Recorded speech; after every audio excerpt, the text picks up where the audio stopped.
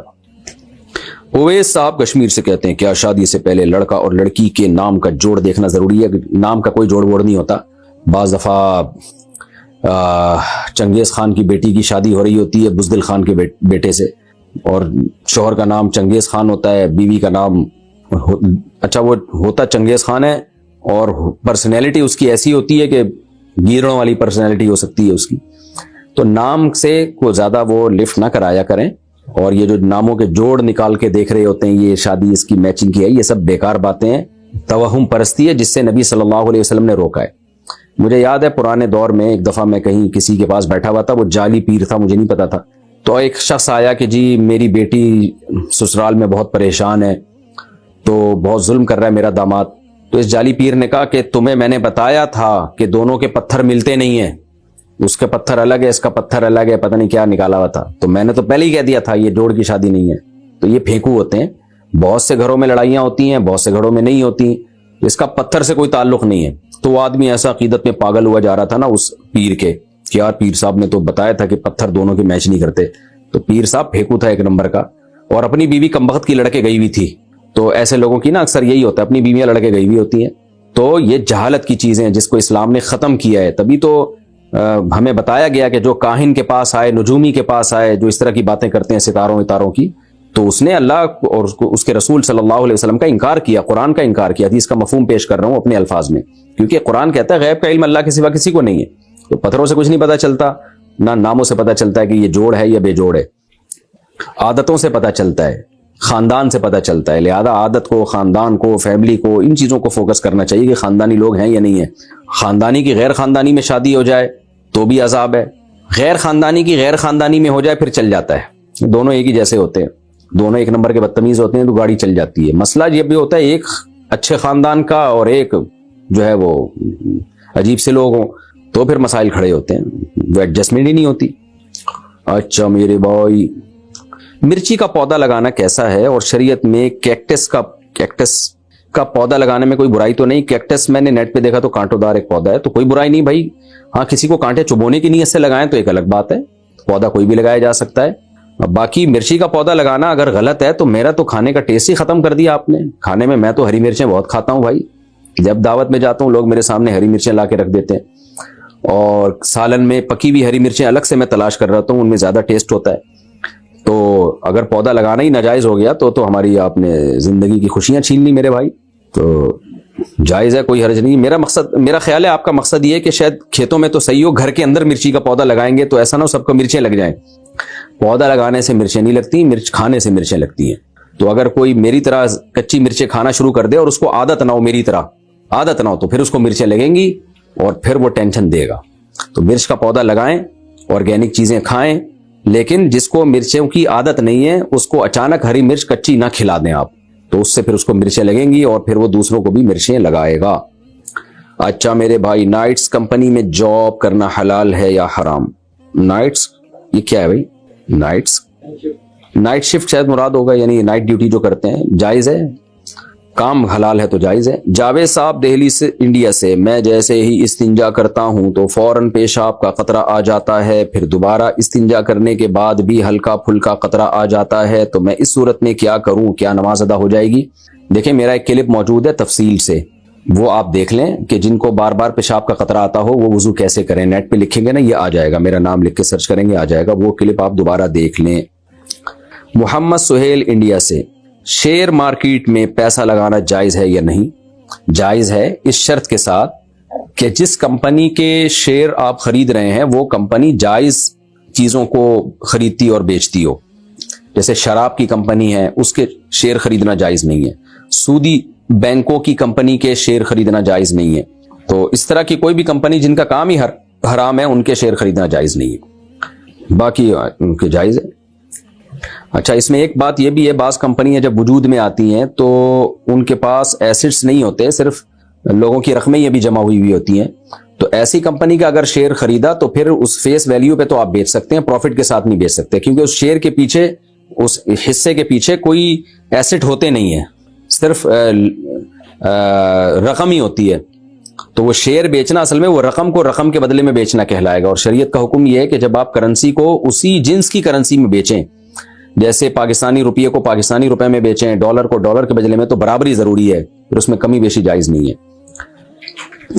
اور اگر اس کمپنی کے ایسٹس ہیں, جیسے عام طور پہ کمپنیوں کے ہوتے ہیں, وجود میں آ گئی ہے, اس کے پیچھے یعنی کچھ چیزوں کی خرید و فروخت کر رہی ہے, پھر شیئر کو آپ نفع اور نقصان پہ بیچ سکتے ہیں, لیکن شیئر پہ قبضہ ہونے کے بعد, یعنی وہ آپ کے نام ٹرانسفر ہو جائے. اور اس میں بھی اسپاٹ سیل ہوگا, اس میں آپ فیوچر سیل, فارورڈ سیل, یہ جائز نہیں ہے. کیا بغیر وضو کے موبائل میں قرآن شریف پڑھ سکتے ہیں؟ جی. اظہر صاحب عمر کوٹ سے, کیا امام کے پیچھے سمیع اللہ لمن حمیدہ کہہ سکتے ہیں؟ کسی نے کہہ دیا تو گناہ نہیں ہے, لیکن خلاف سنت ہے. امام کہے گا سمیع اللہ لمن حمیدہ, آپ صرف یہ کہیں گے ربنا لک الحمد یا ربنا لک الحمد حمدا کثیرا طیبا مبارکا فی, یہ بھی کہہ سکتے ہیں. زوجہ منصور, کیا بخاری شریف کو حیض یا نفاس کی حالت میں پڑھا یا ہاتھ لگایا جا سکتا ہے؟ جی جا سکتا ہے. احتیاط, اگر کوئی بہت زیادہ حدیث کا ادب کرے تو بہت اچھی بات ہے, لیکن بہرحال جائز ہے. کیا حافظ قرآن پینٹ شرٹ پہن سکتا ہے؟ آج کل تو مارکیٹ میں بہت, ہمارے بچپن میں ایک حافظ قرآن تھا, پہلے رواج ہی نہیں تھا کوئی حافظ قرآن پینٹ بھی پہنے. وہ اسنوکر کھیلتا, ڈبو کھیلتا اور پھر پینٹ شرٹ بھی پہنتا, تو اس کو لوگ ڈسکو ملا کہتے تھے. تو دیکھیں, علماء کا لباس ہمیشہ سے ڈھیلا ڈھالا رہا ہے. سعودی عرب میں آپ جائیں, وہاں کے علماء جبہ پہنتے ہیں. مسقط کے علماء ایک خاص قسم کی عبایا جبہ ہے, بڑا خوبصورت ہوتا ہے. قطر میں, پوری دنیا میں ایسا ہی ہے. تو یہاں پاکستان میں علماء مشائخ اکثر شلوار قمیض پہنتے ہیں, کلیوں والا کرتا پہنتے ہیں. تو لباس اپنے کلچر والا ہی پہننا چاہیے, اور وہ لباس جو علماء صلحاء میں رائج ہو. باقی پینٹ شرٹ پہننا بھی جائز ہے, ناجائز نہیں ہے, لیکن افضل یہی ہے کہ آپ ڈھیلا ڈھالا لباس پہنے جو علماء صلحاء کا عام طور پر لباس دنیا میں رائج ہے. مفتی صاحب, میں کاروبار کرنا چاہتا ہوں, لیکن میرے والد مجھے جاب کروانا چاہتے ہیں, کیونکہ اللہ پاک نے کاروبار میں برکت رکھی ہے, تو کیا میں والد کی اجازت کے بغیر کاروبار شروع کر سکتا ہوں؟ کر سکتے ہیں, جائز ہے. لٹیا نہ ڈبو دینا, کیونکہ کاروبار ہر ایک کا کام ہے نہیں, بہت محنت چاہیے, بہت حوصلہ چاہیے. لوگ کاروبار شروع کرتے ہیں, سب سے پہلی حماقت یہ کرتے ہیں, دوسرے کو پیسہ پکڑا دیتے ہیں, لے بھائی میں تیرے ساتھ انویسٹ کر رہا ہوں, تو گئے بس اسی دن سے جو ہے نا, آپ ایصال ثواب کر لو بس کاروبار کے لیے, اب کہ گیا ہی ہے. تو اپنے پیسوں سے کرنا ہے کام, خود کرنا ہے, اور وہ کام کریں جس کا پہلے کہیں تجربہ ہو. اپنے آپ کو تجربے کی بھیٹ نہ چڑھائیں, کیونکہ تجربہ آ جائے گا, پیسہ ختم ہو جائے گا آپ کے پاس کچھ وقت کے بعد. آپ کہیں گے بھائی تجربہ ہے, میرے پاس پیسے نہیں ہیں, کیونکہ پیسے سارے تجربے کی بھیٹ چڑھ گئے ہوں گے. تو میرا کام لوگوں کو کاروباری مشورے دینا نہیں ہے, لیکن کچھ تجربے تو شیئر کر سکتا ہوں نا.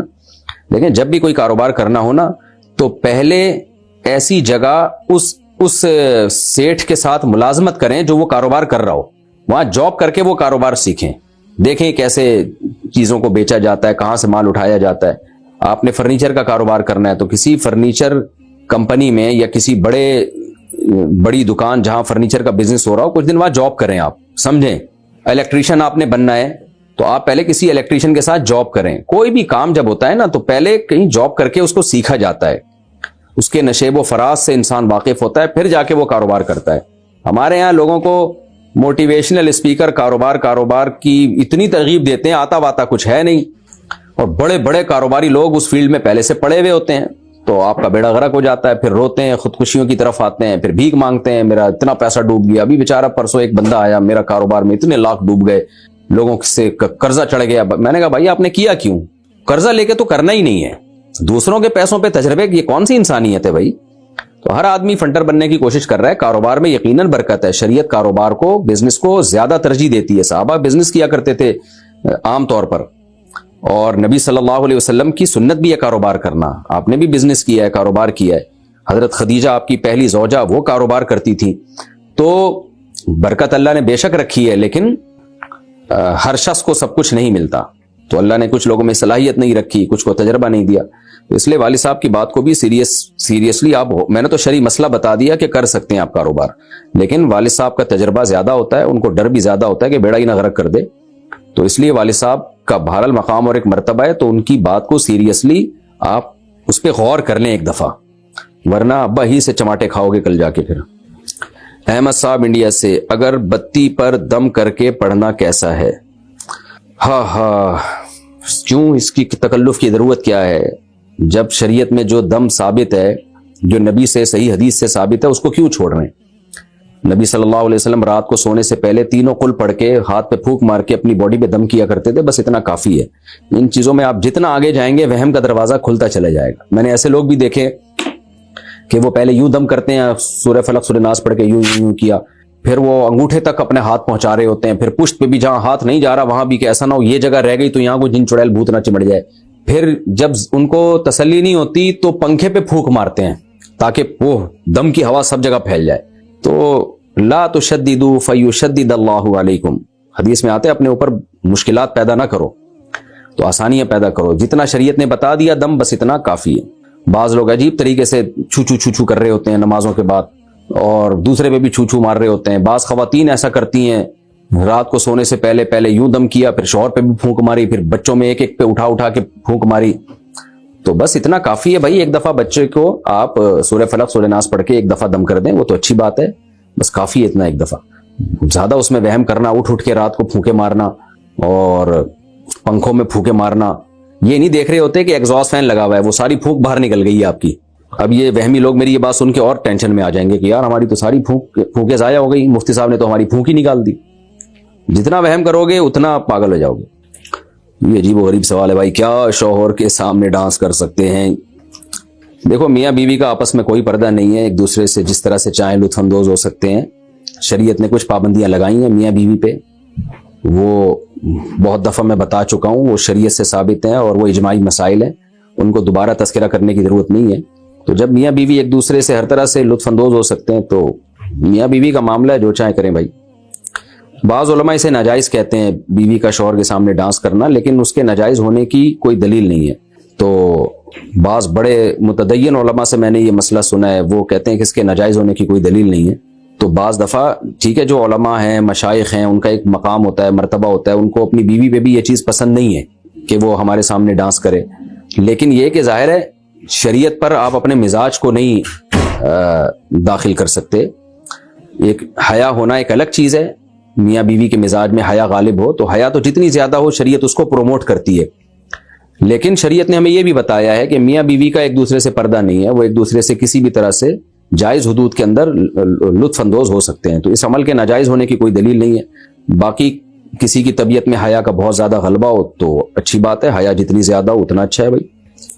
حسان امیتھی، قضا نماز میں کتنی رکعتیں پڑھنی چاہیے؟ 5 قضا نمازیں پڑھنے کا صحیح طریقہ بتا دے بھائی۔ قضا نماز میں اتنی ہی پڑھنی چاہیے جتنی ادا نماز میں، البتہ سنت موقدہ چھوڑ دیں، صرف فرض پڑھیں اور وتر بھی پڑھیں کیونکہ وہ واجب ہے، حدیث سے اس کا لازم ہونا ثابت ہے۔ ان اللہ زادکم صلاۃ الا وہی الوتر، صحیح حدیث ہے، اللہ نے ایک اور نماز کا اضافہ کر دیا، وہ وتر ہے۔ من لم یوتر فلیس منا، جو وتر نہیں پڑھتا وہ ہم میں سے نہیں ہے۔ تو اس لیے دو رکعت فجر کی، ہاں جو نمازیں سفر میں قضا ہوئی ہیں اگر ان کو آپ اپنے مقام پہ پڑھیں گے تو وہ 2 رکعتیں ہی رہیں گی، وہ 4 نہیں ہو جائیں گی، اور جو نمازیں آپ کی مقام پہ قضا ہوئی ہیں وہ اگر سفر میں قضا پڑھیں گے تو 4 رکعتیں ہی پڑھیں گے آپ اس میں۔ ناہید خان انڈیا سے، باقی قضاء عمری کا طریقہ جو ہے نا، اس پہ میرا کلپ موجود ہے، یوٹیوب پہ سرچ کریں قضاء عمری کا طریقہ مفتی طارق مسعود، تو پورا طریقہ آ جائے گا اس میں۔ ناہید خان انڈیا سے، میرے شوہر سے میری بہت لڑائی ہوتی ہے، وہ بھی مجھے برا بھلا بولتے ہیں اور میں بھی بہت کچھ بول دیتی ہوں، کیا میری بد کلامی کی معافی ہو جائے گی؟ یہ تو شوہر سے پوچھیں، وہ بتائے گا آپ کو۔ معافی مانگ لیا کریں، شوہر کے سامنے زبان نہ چلائے کریں، شوہر کو بھی چاہیے اپنے اخلاق اچھے رکھے، لیکن ماتحت پہ ذمہ داری زیادہ ہوتی ہے۔ شوہر ہونے کے ساتھ ساتھ گھر کا سربراہ بھی ہے، تو اگر کبھی اونچ نیچ ہو جائے تو اپنی آواز کو پست کر لیں، تھوڑا برداشت کر لیں، اس سے شوہر کے دل میں محبت ہی پیدا ہوگی۔ تو میں نہیں کہہ رہا کہ شوہر اونچی آواز سے چیخ کے بات کرتا ہے کوئی اچھا کام کرتا ہے، لیکن گھر کو چلانے میں، گھر کے اندر چونکہ اس کی حیثیت سربراہ کی ہے، تو اس لیے آپ دیکھیں نا، جب دفتروں میں باس جب ڈانٹتا ہے نا تو امپلائیز آگے سے جواب نہیں دیتے، ان کو پتا ہے یہ نکال دے گا جاب سے ہمیں۔ تو شوہر گھر میں، میں نہیں کہہ رہا کہ وہ اس باس کی طرح جو کمپنی میں باس ہوتا ہے، لیکن بہرحال ایک درجہ اللہ نے اس کا بلند تو کیا ہے نا, تو اللہ کی خاطر اس کی اونچ نیچ کو برداشت کر لینا چاہیے. اور میں نے دیکھا ہے جو خواتین شوہر کے غصے کو برداشت کر لیں, تھوڑی دیر کی ٹینشن ہوتی ہے لیکن اس سے بہت سارے فائدے حاصل ہوتے ہیں, گھر ٹوٹنے سے بچتے ہیں, بہت سارے بینیفٹس, بہت سارے فائدے شوہر سے ان کو مل جاتے ہیں. تو شوہر کو شریعت نے یہی حکم دیا ہے کہ تم میں سب سے اچھا وہ ہے جو جس کے اخلاق اپنی زوجہ کے ساتھ اچھے ہیں. لیکن عورت کو شریعت نے یہ حکم دیا ہے کہ اگر شوہر کی طرف سے اونچ نیچ ہو جائے تو عورت کو چاہیے وہ حتی الامکان برداشت کرے. ہاں, ہر برداشت کی ایک لمٹ ہوتی ہے, لیکن بہرحال جتنا برداشت کر سکتی ہیں برداشت کریں, اس سے گھر جنت بنے گا. دونوں ہی لڑنا شروع کر دیں تو پھر تو گھر ٹوٹتے ہیں ایسی صورت میں. قاسم محمد فیصل آباد سے, دیکھو اس کی مثال ایسے ہے کہ آگ میں آپ پیٹرول ڈال دیں تو وہ تو بھڑک جائے گی نا, آگ میں ہمیشہ پانی ڈالا جاتا ہے. شوہر غضبناک ہے, جیسے توے پہ بیٹھا ہوا ہے, ایسا ہی ہوتا ہے عام طور پہ, 2 فٹ اچھل رہا ہے, تو بیوی بھی اسی طرح اچھلنا شروع کر دے, اس کا مطلب تو ہے وہ پہلے آگ لگی ہوئی تھی, آپ نے اس میں پیٹرول ڈال دیا, تو اس کا رزلٹ کیا نکلے گا؟ تباہ ہو جائے گا گھر. ہم نے اپنے بڑوں میں دیکھا, ایک کو غصہ آتا تھا, دوسرا تھوڑا برداشت کر لیتا تھا. بہت دیکھا ہے ہم نے یہ.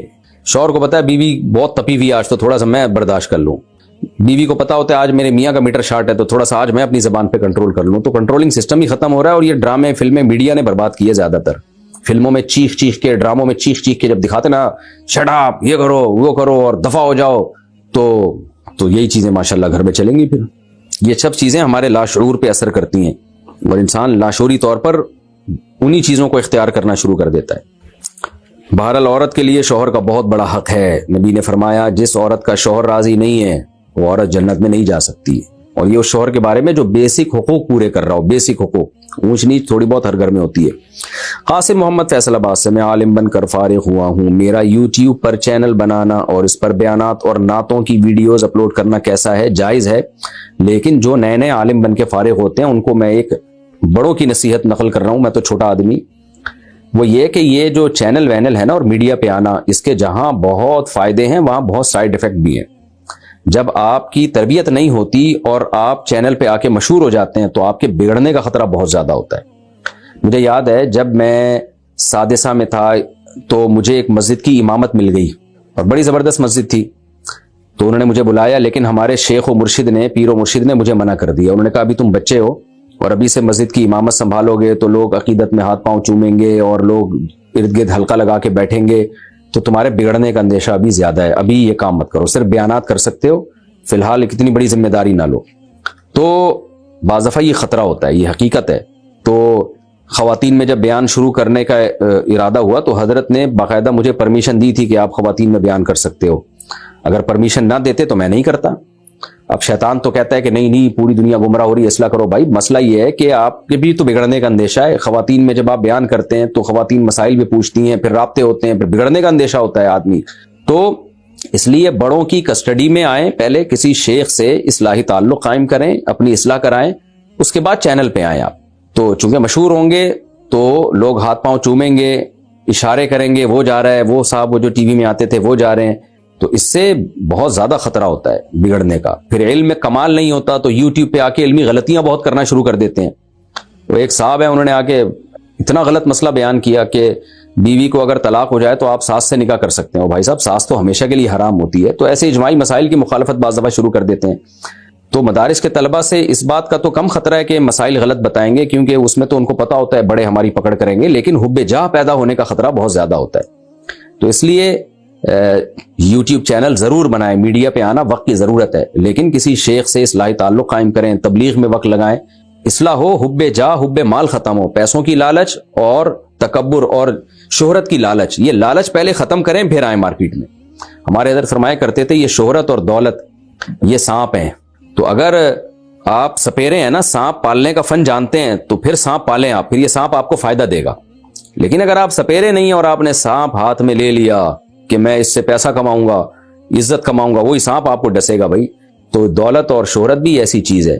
تو اگر اصلاحی تعلق ہے اہل علم سے, بزرگوں سے, تبلیغ میں وقت لگا ہوا ہے, اچھا اصلاح ہو گئی ہے, یعنی اپنے بارے میں تو کبھی انسان دعویٰ نہیں کرتا میری اصلاح ہو گئی ہے, لیکن بڑے کہہ دیں کہ ہاں بھائی تم اس قابل ہو کہ اب تم چینل بھی بنا سکتے ہو, تم لوگوں میں یہ کام بھی کر سکتے ہو, تو پھر کریں. کیونکہ یہ بچے نئے نئے فارغ ہوتے ہیں, سب چینل بنا رہے ہیں اور شو بازیوں میں لگے ہوئے. ایک مولانا صاحب میں نے دیکھے ساحل سمندر پہ چشمے لگا لگا کے نا سائڈ پوز بنا بنا کے اپنی تصویریں ڈال رہے ہیں. اور بھائی تم کیا کر رہے ہو, یہ فلمی ایکٹروں کا کام ہے.